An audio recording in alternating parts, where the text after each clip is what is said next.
কেন দিলেন? আর কোন চেষ্টা নাই, এমনি এমনি হইছে। কত বড় রাম ছাগল হলে নাস্তিক হতে পারে?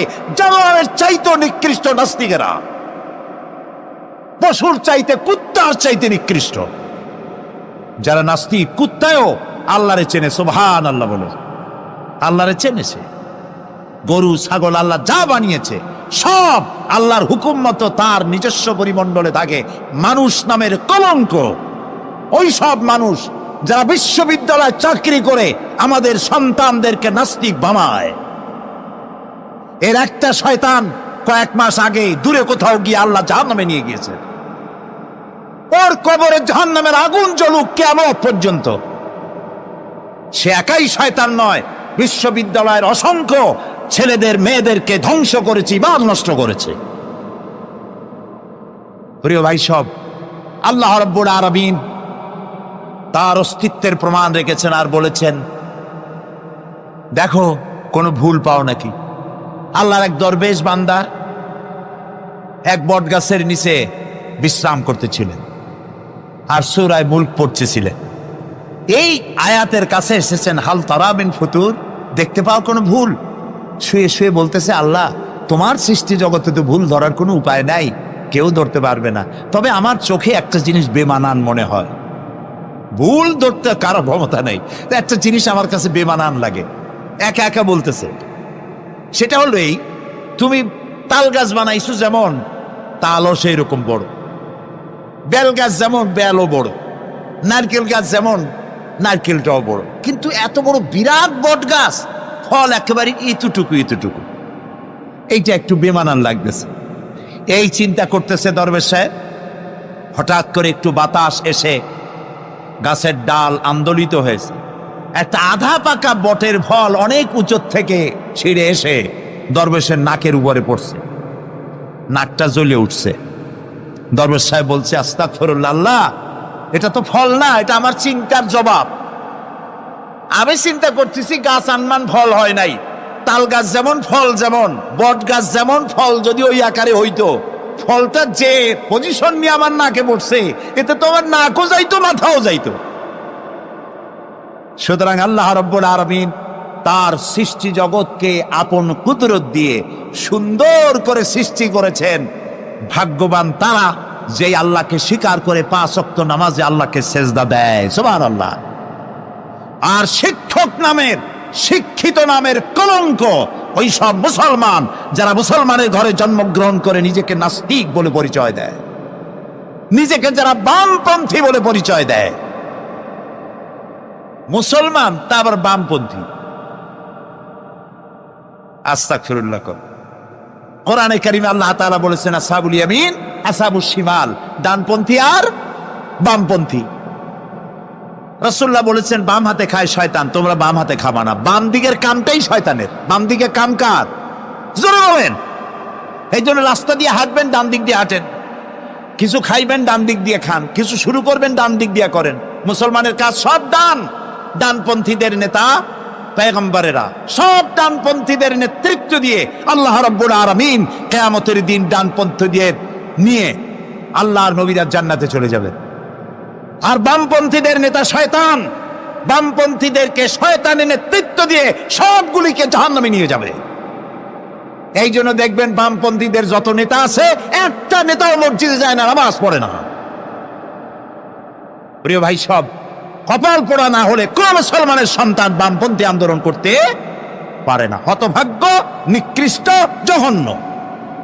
আল্লাহ এদেরকে হেদায়েত করুন, বলেন আমিন। জোরে বলেন আমিন। ওরা নামাজে নাই, রোজায় নাই, আল্লাহ নাই, রসুলে নাই, পরকালে নাই, মক্কায় নাই, মদিনায় নাই, ঠিক কিনা? আল্লাহ হেদায়েত নসিব করুন, বলেন আমিন। তাহলে 3টি পুঁজির কথা বলেছিলাম, তার মধ্যে প্রথম পুঁজি হলো আল্লাহর কি বিশ্বাস করতে দেখি? অস্তিত্বকে বিশ্বাস করা। এই অস্তিত্বের উপরে আমি আর আলোচনা করতে চাই না। আমরা বিশ্বাস করি আল্লাহ আছেন, ঠিক না? আচ্ছা, এবার প্রশ্ন করি, আল্লাহ আছেন, কোথায় আছেন? আচ্ছা, বুঝতে পারছি আপনাদের মধ্যে ইখতিলাফ হয়ে গেছে। কেউ বলছেন সব জায়গায়, কেউ বলছেন আরশে, কেউ বলছেন আকাশে। আর যারা বেশি বুদ্ধিমান তারা কোনো জবাব দেন নাই, চিন্তা করছেন কোনটা কইয়ে কোন জ্বালায় পড়ি। আল্লাহ রাব্বুল আলামিন কোথায় আছেন সেই প্রশ্ন আল্লাহ কি করা দরকার? আল্লাহ আপনি কোথায় আছেন এই প্রশ্ন আমরা করার আগে আল্লাহ রাব্বুল আলামিন কোরআনে কারীমের মধ্যে জবাব দিয়ে দিয়েছেন, আর রাহমানু আলাল আরশিস্তাওয়া। সুবহানাল্লাহ। বলে আল্লাহ সব জায়গায় আছেন এ কথা ঠিক নয়। কেন ঠিক নয় সেটাও বুঝায় দেয়। সব জায়গা বলতে তার মধ্যে তো টয়লেটও আছে। সব জায়গা বলতে আরো বহুত খারাপ জায়গা আছে, আমি সে জায়গাগুলির নাম নিলাম না। তাহলে আল্লাহ কি সেসব জায়গা আছেন? বলেন নাউজুবিল্লাহ। আল্লাহ নিজেই বলছেন আল্লাহ আছেন আরশে ইস্তাওয়া। আল্লাহ আছেন কোথায়? আরশে। আল্লাহ যে আরশে আছে সেই জন্যই তো মানুষেরা হাত উঁচু করে আল্লাহর কাছে এরকম বলে যে উপরওয়ালা বলে না, না নিচুওয়ালা বলে, সব জায়গাওয়ালা এরকম বলে, উপরওয়ালা বলে। আল্লাহ আছেন আরশে, কিন্তু প্রত্যেক রাতে তিনি প্রথম আকাশে আসেন। সুবহানাল্লাহ। বান্দাদেরকে ডাকার জন্য আসেন। আল্লাহ সর্বত্র জ্ঞান রাখেন। তার ইলমের মধ্যে এক চুল পরিমাণ জায়গা আকাশেও নাই, জমিনেও নাই যে আল্লাহ রাব্বুল আলামিন ওই জায়গাটুকুন সম্পর্কে তাৎক্ষণিকভাবে অবহিত নন। এমন এক চুল পরিমাণ জায়গা আকাশেও নাই, জমিনেও। এটাই হলো আল্লাহ সব জায়গার জ্ঞান তার ইলমের মধ্যে সব তিনি জানেন। এ কথা একটি ছোট্ট আয়াতের মধ্যে এভাবে বলা হয়েছে, وَيَعْلَمُ مَا فِي الْبَرِّ وَالْبَحْرِ وَمَا تَسْقُطُ مِنْ وَرَقَةٍ إِلَّا يَعْلَمُهَا। এই পৃথিবীতে জমিনের ভিতরে কি হয়, সমুদ্রের অতল তলদেশে কি হয় সব আমি জানি। এমনকি এই পৃথিবীর কোন একটি গাছের পাতা যদি পড়ে যায়, কোন দেশের কোন গাছের কোন পাতা পড়েছে সে খবর আমি আল্লাহর কাছে হয়ে যায়। এটি আমি বললাম, বানায় বললাম, এটি কোথায় আছে? তো আল্লাহ রাব্বুল আলামিন কোরআনে পরিষ্কার করে বলে যে একটা পাতার খবর যদি আল্লাহর কাছে হয়, তাহলে আমরা কোথায় কি করি তিনি টের পান না? অবশ্যই টের পান। এটি আমাদের মনে রাখতে হবে। তো আল্লাহ তাআলা তার উপরে আমাদের বিশ্বাস হচ্ছে এই যে তিনি আরশে ইস্তাওয়া, আরশে আছেন, এবং তিনি না জানেন না দেখেন এমন কিচ্ছু নাই, না শোনেন এমন কিচ্ছু নাই। এমনকি সমুদ্রের অতল তলদেশে ছোট্ট পাথরের ভিতরেও যদি একটি পোকা যদি পালায়ে থাকে, এমন পোকা যা মাইক্রোস্কোপ যন্ত্র ছাড়া দেখা যায় না, এমন একটি পোকা আটলান্টিক বা প্রশান্ত মহাসাগরের অতল তলদেশে থেকে যদি ক্ষুধার যন্ত্রণায় চিৎকার মারে, কেউ শোনে না। আরশের মালিক আল্লাহ রাব্বুল আলামিন বলেন আমি শুনতে পাই। সুতরাং তিনি সব শুনতে পান, তিনি দেখতে পান, এবং সবকিছু তার নলেজে আছে। এ হচ্ছে আল্লাহর অস্তিত্বে বিশ্বাস। 2 নম্বরে আল্লাহর সিফাতে বিশ্বাস। 2 নম্বরে কি বলেন? সিফাত মানে কি? গুণ। বলেন কি? গুণাবলীতে বিশ্বাস। আল্লাহর নাম আল্লাহ। বলেন তো, আল্লাহ নয়, কিন্তু আল্লাহ হচ্ছে অশুদ্ধ, শুদ্ধ হচ্ছে আল্লাহ। বলার সময় মুখটা গোল হয়ে যাবে। বলেন তো, সবাই উচ্চারণ করেন আল্লাহ, আবার বলেন আল্লাহ, আবার বলেন আল্লাহ। সুবহানাল্লাহ। কি মধুর নাম, কি মজার নাম। কোন বান্দা যদি অন্তরের অন্তঃস্থল থেকে একবার যদি বলে আল্লাহ, আল্লাহ রাব্বুল আলামিন 70 বার সাড়া দিয়ে জিজ্ঞেস করেন বান্দা কি চাও আমি শুনছি। আল্লাহ হচ্ছে ইসমে জাত, আর সিফাতি নাম হচ্ছে বাকি 98টা নাম। মোট ওয়ালাহুল আসমাউ হুসনা। আল্লাহ তাআলা রয়েছে পবিত্র নাম, অনেক নাম, 99টা নাম। কয়টা নাম? আল্লাহ হচ্ছে ইসমে জাত। এই যে আমরা অনেক সময় খোদা বলি, খোদার কসম, খোদার কিরা, খোদা হাফেজ বলি না আমরা? এই খোদা শব্দ যতটা সম্ভব এই শব্দ উচ্চারণ থেকে বিরত থাকা উচিত। কারণ আল্লাহর 99 নামের মধ্যে খোদা বলে কোনো শব্দ নাই। কেউ যদি 10 লক্ষ বার খোদা বলে, একবার আল্লাহ বলার সমান হবে না, হবে না। কেমন খোদা বলে আল্লাহ নিজের নামকে পরিচিত করেন নাই। আল্লাহর নাম হচ্ছে আল্লাহ, আল্লাহর নাম কি? আর বাকি হলো গুণবাচক নাম। তিনি রব, তিনি রাজ্জাক, তিনি ওয়াদুদ, তিনি জব্বার, তিনি কাহ্হার, তিনি রহমান, তিনি রহিম। এরকম আছে না নাম? সব গুণবাচক নাম। এই আল্লাহকে বিশ্বাস করতে হবে। 1 নম্বরে তার অস্তিত্ব, তিনি আছেন। 2 নম্বরে গুণ সহকারে বিশ্বাস করতে হবে। আমরা পানিকে বিশ্বাস করি সে চুবাইয়া ডুবাইয়া মারতে পারে, এই হিসাবে বিশ্বাস করি, ঠিক না? আগুনকে বিশ্বাস করি সে পোড়ায় মারতে পারে। সাপকে বিশ্বাস করি সে দংশন করলে আমি মরে যেতে পারি, ঠিক কিনা? এইভাবে প্রত্যেকটা জিনিসের গুণ সহকারে তাকে বিশ্বাস করতে হয়।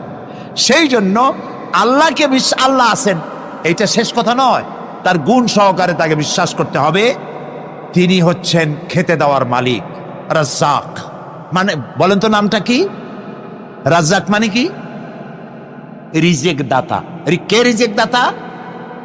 এই জন্য রিজেক চাইতে হবে কার কাছে? আল্লাহর কাছে। কোনো অভাব অভিযোগের জন্য আমি কাউকে বলবো না আপনি আমার খেতে দেন, আল্লাহর কাছে চাইতে হবে। চাইবো কার কাছে? আল্লাহর কাছে। খেতে দেওয়ার মালিক তিনি।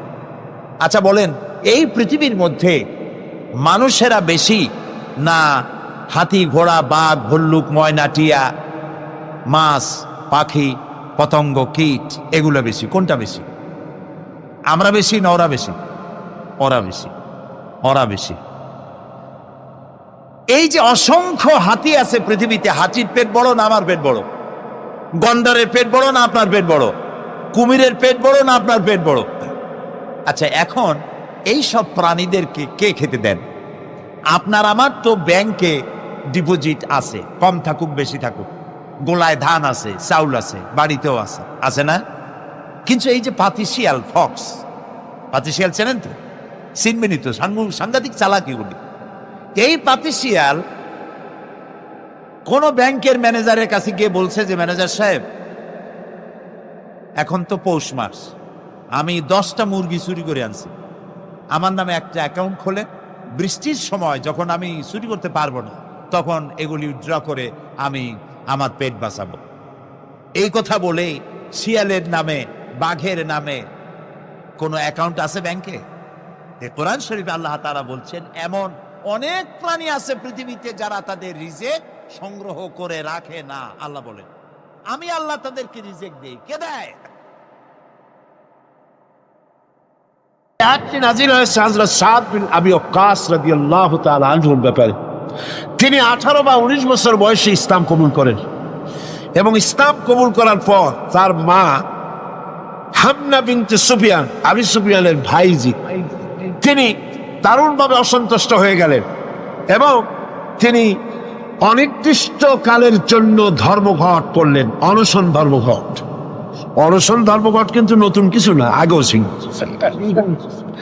এই অনশন ধর্মঘট শুরু করল এই কথা বলে যে যতক্ষণ পর্যন্ত তার ছেলে সাদ বিন আবি ওয়াক্কাস যতক্ষণ পর্যন্ত আল্লাহর প্রতি ঈমান প্রত্যাহার করে শিরকিয়াতের দিকে ফিরে না আসবে ততক্ষণ পর্যন্ত তিনি অনশন ভাঙবেন না, তিনি কিছু খাবেন না।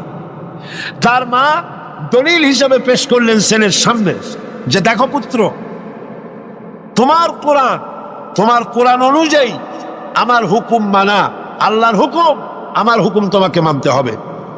আর আমার সাথে নাফরমানি করার অর্থ হচ্ছে আল্লাহর সাথে নাফরমানি করা। আল্লাহ অর্ডার করেছে আমার হুকুম তোমাকে মানতে হবে। এখন তুমি ওই তাওহীদকে ছেড়ে দিয়ে এই শিরকিয়াতের দিকে, আমি যেদিকে আছি সেদিকে ফিরে আসো। হযরত সাদ বিন আবি ওয়াক্কাস রাদিয়াল্লাহু তাআলা আনহু তিনি অত্যন্ত পেরেশান বোধ করলেন যে আমি এখন করবোটা কি। তিনি রাসূল করিম সাল্লাল্লাহু আলাইহি ওয়াসাল্লামের খেদমতে হাজির হলেন এবং ঘটনার বর্ণনা করলেন। এই ঘটনা যখন বর্ণনা তিনি করলেন রাসূলের কাছে, তখন সূরা আনকাবুতের এই আয়াত নাযিল হলেন। ووصينا الإنسان بوالديه حسنا। উপদেশ দেওয়া হয়েছে মানব গোষ্ঠীকে তারা যেন তার মা বাপের প্রতি ইহসান করে, উপকার করে। কিন্তু وإن جاهداك لتشرك بي ما ليس لك به علم فلا تطعهما। কিন্তু তারা যদি তোমার উপরে শিরক করতে চাপ সৃষ্টি করে অবশ্যই তাদের অনুসরণ করবা না। খবরদার, মা বাপ যদি আল্লাহর হুকুমের বাইরে যদি কিছু বলে সেই হুকুম মা বাপের পালন করা, জোরে বলে, পালন করা যাবে না। কোন অবস্থাতেই মা বাপের সেই হুকুম পালন করা যাবে না। হযরতে আবু হুরায়রা রাদিয়াল্লাহু তাআলা আনহু ইসলাম গ্রহণ করার পর দীর্ঘদিন যাবত তার মা ইসলাম কবুল করেন নাই, বরং আবু হুরায়রা রাদিয়াল্লাহু তাআলা আনহুকে বড় জ্বালাইছে। তিনি মায়ের পায়ে পড়েছেন, বহু অনুরোধ করেছেন, কোনো কিছুতে কাজ হয়নি। একদিন তিনি অনেক রাত করে বাড়িতে ফিরেছেন। মা তাকে প্রশ্ন করলেন, এত রাত কোথায় ছিলি? তিনি বললেন, আমি ছিলাম রাসূল করিম সাল্লাল্লাহু আলাইহি সাল্লামের কাছে। শোনা মাত্র মা তাকে খুব করে মারলেন, গলা ধাক্কা দিয়ে বাড়ি থেকে বের করে দিলেন। তিনি রাসূলুল্লাহর খেদমতে এসে কাঁদতে লাগলেন। আল্লাহর নবী বলেন, আবু হুরায়রা কাঁদো কেন? হযরতে আবু হুরায়রা বললেন, ইয়া রাসূলুল্লাহ, মা আমাকে মেরেছে। বললেন, মারলো কেন? তিনি বললেন, ঘটনা শোনালেন, আপনার কাছ থেকে দেরি করে যাওয়ার কারণে আপনার নাম শুনে সহ্য করতে না পেরে আমাকে মারছে। হুজুর বলেন, আবু হুরায়রা, মা তোমাকে মেরেছে, এখানে আমার কিছু করার নাই। আমি এখানে দখলান্দাজ করতে পারবো না, আমি এখানে কোনো ইন্টারফেয়ার করতে পারবো না। মা মারছে, আমি কি করবো? সুবহানাল্লাহ। ভাইরা আমার, হযরত আবু হুরায়রা বলেন, ইয়া রাসূলুল্লাহ, মায়ের বিরুদ্ধে নালিশ করার জন্য তো আমি আপনার কাছে আসি নাই। বললেন, কেন এসছো? হযরত আবু হুরায়রা বলেন, ইয়া রাসূলুল্লাহ, আমি আসছি দোয়া চাওয়ার জন্য। আমি জানি নবীজি যদি আল্লাহর দরবারে হাত উঁচু করে দোয়া মঞ্জুর হয়ে যায়। আপনি আমার মায়ের জন্য হেদায়েতের জন্য দোয়া করুন। মা দুহাত তুলে দোয়া কর। আল্লাহর নবী তখন দুহাত উঁচু করে দোয়া করলেন, আল্লাহুম্মা ইহদি উম্মা আবি হুরায়রা, আয় আল্লাহ, আমি দোয়া করি আবু হুরায়রার মাকে তুমি হেদায়েত নসিব করে দাও। হযরত আবু হুরায়রা দৌড় দিলেন। কয়েকজন সাহাবী পিছন থেকে টেনে ধরলেন, দৌড়াও কেন? কোনো বিপদ হলো নাকি? তিনি বললেন, না, কোনো বিপদ হয় নাই। তবে দৌড়াও কেন? তিনি বললেন, দৌড়াই এই কারণে, আমাকে যেতে দাও, বাড়ি পর্যন্ত আমি দৌড়াই যেতে চাই। আমি বাড়ি পর্যন্ত দৌড়াই গিয়ে দেখতে চাই আমি দৌড়ে আমার বাড়িতে আগে পৌঁছলাম না রাসূলুল্লাহর দোয়া আমি বাড়ি যাওয়ার আগে রাসূলের দোয়া আমার বাড়ি পর্যন্ত গেল নাকি। হযরতে আবু হুরায়রা রাদিয়াল্লাহু তাআলা আনহু তিনি বাড়িতে চলে গেলেন, দরজায় গিয়ে নক করলেন। ভেতর থেকে আওয়াজ এলো, কে? তিনি বললেন, মা, আমি আবু হুরায়রা এসেছি। মা বলছেন, আব্বু অপেক্ষা করো, দরজা খুলে দিতেছি। হযরতে আবু হুরায়রা তিনি বললেন, মায়ের গলার আওয়াজ দিয়েই আমি বুঝতে পারলাম আমি ঘরে আসার আগে রাসূলুল্লাহ তীর তার নিশানায় পৌঁছে গেছে, দোয়া কবুল হয়ে গেছে। হযরতে আবু হুরায়রা বললেন, মা বেরিয়ে এলেন, গোসল করে এসেছেন। মা আমারে বললেন, বাবা, তোমাকে মারার পর আমি বড় অনুতপ্ত হয়েছি যে আমি মারলাম কেন। আমার ছেলে তো কোনো খারাপ মানুষের কাছে যায় নাই, দুনিয়ার সর্বশ্রেষ্ঠ মানুষের কাছে গেছে, মারলাম কেন? বড় অনুতপ্ত আর অনুশোচনা আমি করেছি। আমি গোসল করেছি, আমি ওযু করেছি, আমাকে জলদি করে নিয়ে চলো, আল্লাহর নবীর খেদমতে নিয়ে হাজির করে দাও। হযরতে আবু হুরায়রার মা ঘোষণা করলেন, লা ইলাহা ইল্লাল্লাহু মুহাম্মাদুর রাসূলুল্লাহ। হাজমা নামক আরেকজন সাহাবী রাসূল করিম সাল্লাল্লাহু আলাইহি সাল্লামের কাছে উপস্থিত হলেন। তিনি অনুমতি চাইলেন যে রাসূল, আমি জিহাদে যেতে চাই, আমি জিহাদে যেতে চাই। হুজুর বললেন, আলাকা ওয়ালিদাতুন, তোমার কি মা বেঁচে আছে? তিনি বললেন, হ্যাঁ আমার মা জীবিত আছেন। আল্লাহ নবী বললেন, ইজহাব ফাকরিমহা ফাইনাল জান্নাতা তাহতা রিজলাইহা, আখরাজাহুন নাসাই, নাসাই শরীফের হাদিস। রাসূলুল্লাহ বললেন, তোমার মা যখন আছে, ইজহাব, ফিরে যাও, বাড়ি চলে যাও, ফাকরিমহা, এবং মায়ের সম্মান করো, ইজ্জত করো, মায়ের খেদমত করো, ফাইনাল জান্নাতা তাহতা রিজলাইহা, তোমার জান্নাত তোমার মায়ের দুই পায়ের নিচে। হামালাতুহু উম্মুহু ওয়াহানান আলা ওয়াহানিন, তার মা তাকে শ্রান্তির পর শ্রান্তি, দুর্বলতার পর দুর্বলতা সহ্য করে গর্ভধারণ করেছে। ওয়া ফিসালুহু ফি আমাইন, আর তাকে দুধ ছাড়াতে সময় লেগেছে 2 বছরের মতো। আনিশকুরনি, আমি এটা এজন্য করেছি, তাকে উপদেশ এজন্য দিয়েছি যাতে করে সে আমার কৃতজ্ঞতা স্বীকার করতে পারে। ওয়ালে ওয়ালে দায়িকা, এবং তার পিতামাতারও কৃতজ্ঞতা স্বীকার করতে পারে। ইলাইয়াল মাসির, আর তোমাদের সকলকেই আমার কাছে ফিরে আসতে হবে। ওয়াইন জাহাদাকা আলা আন তুশরিকা বি মা লাইসা লাকা বিহি ইলম, আর কিন্তু যদি তারা তোমার প্রতি আমার সাথে কাউকে শরীক করার জন্য চাপ দেয়, তাহলে তুমি তাদের কাছে তাদের কথা কখনই মেনে নিও না।